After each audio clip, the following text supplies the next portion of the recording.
Hello, welcome back to my channel. Today I am going to explain the latest drama shop for killers. So in the beginning of episode 1, we see a house and its boundaries, etc., are badly broken as if someone has attacked it. There is an announcement being made that military training is going to take place in the nearby area, so no one should come out of their homes. Doing so can be a risk. Then we see some military people in the field who are from the same house. We are coming to the side. Then nearby we see a vehicle in a restricted area. A man is sitting in it with a sniper, and he has aimed at the same house, and then he shoots towards that house, and the bullet passes through a girl and hits the photo frame of that house, and that photo frame breaks, and the name of that girl is Jiang Jian, who is hiding. On the side, we see another lady on her side, already shot. It happens, and at the same time we see a boy there who is also hiding.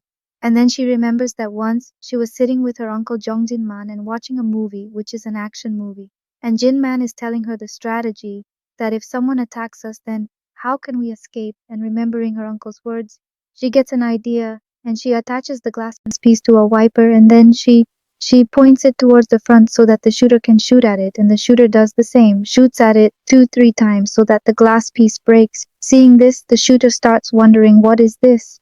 Jahan, by doing this, understands the shooter's strategy as to which area he's trying to shoot, and then she climbs and sits on top of the fridge. The same shooter sees that now when Jahan is not visible, he takes his car a little further. Then he sees Jahan sitting on the fridge, and he gets the idea that she is going to jump from the fridge. And the same happens. Jahan jumps from the fridge. She jumps, and the shooter shoots, but the bullet passes right through Jan. This man had entered the women's restroom, so I had to kill him. Then the police officers say, we're not saying that you have done wrong, but one should not hit someone so badly that it takes his life. And he tells Jan to quickly call someone from his house. Then Jan calls his uncle Jinman. But someone else picks up his phone. Jan asks, who are you? So he tells her that I am a police officer and I feel very bad to tell you that your uncle Aljinman has died. Hearing this, Jan asks his uncle. She is going to see the doctor, and at the same time she starts remembering the time spent with her uncle in which Jan is shielding the windows very well. Then Jan says, why are you doing so much security? So it is not that we have so much money at home, so what is the need to do this? And look at this Almira, how old are these types? Why have you brought this? Then the Ginman says that the Almira is bulletproof if ever bullets are fired here. We can hide inside it, Jian says. But what is the need of all this? Jinman says that no one has seen the time, so Jian tells him, do you remember the shop owner where I applied for the job, but he did not accept my name? I worked with him for a few days, and before his death, the last time he talked to me was, but I called the police and informed them about it. Then he asked Jahan, did you clean the bathroom? Uncle's dead body was found there. Jahan says no. Then Min says that if you can't clean it, I will clean the bathroom instead of you. You go and take care of your uncle, complete the funeral. Jan says, okay. Then we see Jan at his uncle's funeral. There is a taxi driver uncle there, and his uncle also has a lot of friends, so the driver uncle sees him there with a flower bow, which is in the name of Comrade Lee, and he tells Jan, although I know everyone, but I don't know who this Comrade Lee is, and there are some outsiders also there. And the driver is telling Uncle Jan, these are 2 outsiders. I don't even know them, and they seem quite rude. At the same time, we see Min, who is cleaning the bathroom at Jan's house, when he sees traces of blood in the small almirah above him. When he opens it, he sees that there is a cell phone in it, which is of an old model. At the funeral, we see that Jahan is very sad, and Jinman's friends are talking about Jinman and what reason. It must have been that he had committed suicide. Then they themselves start making up stories that perhaps he might have done so due to lack of money. Then one of them says that I have heard that he was also the leader of Mokbo Wasaf gang, and he was also a detective of NISD North. Hearing this, his other friends say that what nonsense is this? This can never happen. And then the driver uncle comes there and says, what kind of nonsense are you saying?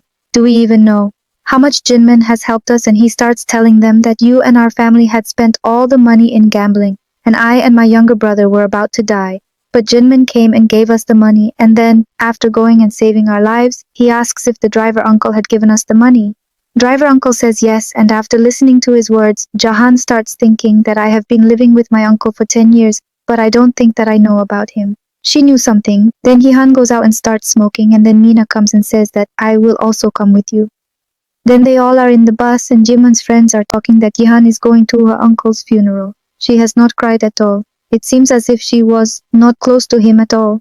Hearing her words, Min says that Naman had such good friends that he did not know when and what to say. Then after the funeral was completed, Both of them come home and Jihan tells Min that right now I am not well at all, but I will call you once I am stable. Min says okay, then Jihan goes inside and changes and remembers her moments spent with her uncle. Jihan starts doing this in which Jinman is telling her that I have already eaten the food, so prepare it for yourself, and thinking about her uncle. Jihan starts crying loudly and starts saying that such a thing has happened in your life. What was going on that I didn't know about? You were just pretending to be strong. And then Mina comes there, and seeing Jahan crying, she says, I think I should come later, but Jahan tells her, I am not well at all, can you stay with me? Then Jihan is sitting with her head on Min's shoulder, and she is saying, thank you for helping me. Then Min shows her the same cell phone, and he says that, I found this while cleaning the bathroom, maybe it belongs to uncle. Then looking at it, Yan say that no, me and my uncle were using a new model phone. I have never seen this with them.